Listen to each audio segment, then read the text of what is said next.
Habakkuk chapter 1. The revelation which Habakkuk the prophet saw. Yahweh, how long will I cry, and you will not hear? I cry out to you violence. And will you not save? Why do you show me iniquity, and look at perversity? For destruction and violence are before me. There is strife, and contention rises up. Therefore the law is paralyzed, and justice never prevails, for the wicked surround the righteous, therefore justice comes out perverted. Look among the nations, watch, and wonder marvelously, for I am working a work in your days which you will not believe though it is told you. For, behold, I am raising up the Chaldeans, that bitter and hasty nation who march through the width of the earth, to possess dwelling places that are not theirs. They are feared and dreaded. Their judgment and their dignity proceed from themselves. Their horses also are swifter than leopards, and are more fierce than the evening wolves. Their horsemen press proudly on. Yes, their horsemen come from afar. They fly as an eagle that hurries to devour. All of them come for violence. Their hordes face forward. They gather prisoners like sand. Yes, they scoff at kings, and princes are a derision to them. They laugh at every stronghold, for they build up an earthen ramp and take it. Then they sweep by like the wind and go on. They are indeed guilty, whose strength is their God. Aren't you from everlasting, Yahweh my God, my Holy One? We will not die. Yahweh, you have appointed them for judgment. You, Rock, have established him to punish. You who have purer eyes than to see evil, and who cannot look on perversity, why do you tolerate those who deal treacherously and keep silent when the wicked swallows up the man who is more righteous than he, and make men like the fish of the sea, like the creeping things that have no ruler over them? He takes up all of them with the hook. He catches them in his net and gathers them in his dragnet. Therefore he rejoices and is glad. Therefore he sacrifices to his net and burns incense to his dragnet, because by them his life is luxurious and his food is good. Will he therefore continually empty his net, and kill the nations without mercy? Habakkuk chapter 2. I will stand at my watch and set myself on the ramparts, and will look out to see what he will say to me, and what I will answer concerning my complaint. Yahweh answered me, write the vision, and make it plain on tablets, that he who runs may read it. For the vision is yet for the appointed time, and it hurries toward the end, and won't prove false. Though it takes time, wait for it, because it will surely come. It won't delay. Behold, his soul is puffed up. It is not upright in him, but the righteous will live by his faith. Yes, moreover, wine is treacherous, an arrogant man who doesn't stay at home, who enlarges his desire as Sheol, he is like death and can't be satisfied, but gathers to himself all nations and heaps to himself all peoples. Won't all these take up a parable against him, and a taunting proverb against him, and say, woe to him who increases that which is not his, and who enriches himself by extortion? How long? Won't your debtors rise up suddenly, and wake up those who make you tremble, and you will be their victim? Because you have plundered many nations, all the remnant of the peoples will plunder you because of men's blood, and for the violence done to the land, to the city and to all who dwell in it.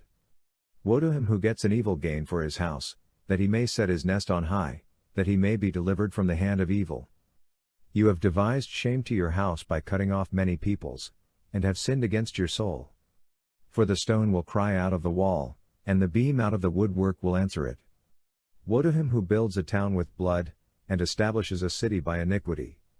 Behold, isn't it from Yahweh of armies that the peoples labor for the fire, and the nations weary themselves for vanity? For the earth will be filled with the knowledge of Yahweh's glory, as the waters cover the sea. Woe to him who gives his neighbor drink, pouring your inflaming wine until they are drunk, so that you may gaze at their naked bodies. You are filled with shame, and not glory. You will also drink and be exposed. The cup of Yahweh's right hand will come around to you, and disgrace will cover your glory. For the violence done to Lebanon will overwhelm you, and the destruction of the animals will terrify you, because of men's blood and for the violence done to the land, to every city and to those who dwell in them. What value does the engraved image have, that its maker has engraved it, the molten image, even the teacher of lies, that he who fashions its form trusts in it, to make mute idols? Woe to him who says to the wood, awake. Or to the mute stone, Arise. Shall this teach? Behold, it is overlaid with gold and silver, and there is no breath at all within it. But Yahweh is in his holy temple. Let all the earth be silent before him. Habakkuk chapter 3. A prayer of Habakkuk, the prophet, set to victorious music. Yahweh, I have heard of your fame. I stand in awe of your deeds, Yahweh. Renew your work in the middle of the years. In the middle of the years make it known. In wrath, you remember mercy. God came from Teman, the Holy One from Mount Paran. Selah. His glory covered the heavens, and his praise filled the earth. His splendor is like the sunrise. Rays shine from his hand, where his power is hidden. Plague went before him, and pestilence followed his feet.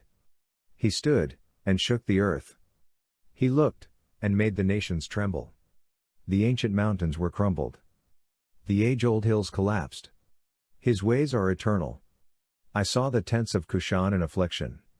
The dwellings of the land of Midian trembled. Was Yahweh displeased with the rivers? Was your anger against the rivers, or your wrath against the sea, that you rode on your horses, on your chariots of salvation? You uncovered your bow. You called for your sworn arrows. Selah. You split the earth with rivers. The mountains saw you, and were afraid. The storm of waters passed by. The deep roared and lifted up its hands on high. The sun and moon stood still in the sky at the light of your arrows as they went, at the shining of your glittering spear. You marched through the land in wrath. You threshed the nations in anger. You went out for the salvation of your people, for the salvation of your anointed. You crushed the head of the land of wickedness. You stripped them head to foot. Selah. You pierced the heads of his warriors with their own spears. They came as a whirlwind to scatter me, gloating as if to devour the wretched in secret. You trampled the sea with your horses, churning mighty waters. I heard, and my body trembled. My lips quivered at the voice. Rottenness enters into my bones, and I tremble in my place because I must wait quietly for the day of trouble, for the coming up of the people who invade us. For even though the fig tree doesn't flourish, nor fruit be in the vines, the labor of the olive fails, the fields yield no food, the flocks are cut off from the fold, and there is no herd in the stalls, yet I will rejoice in Yahweh. I will be joyful in the God of my salvation. Yahweh, the Lord, is my strength. He makes my feet like deer's feet, and enables me to go in high places. For the music director, on my stringed instruments.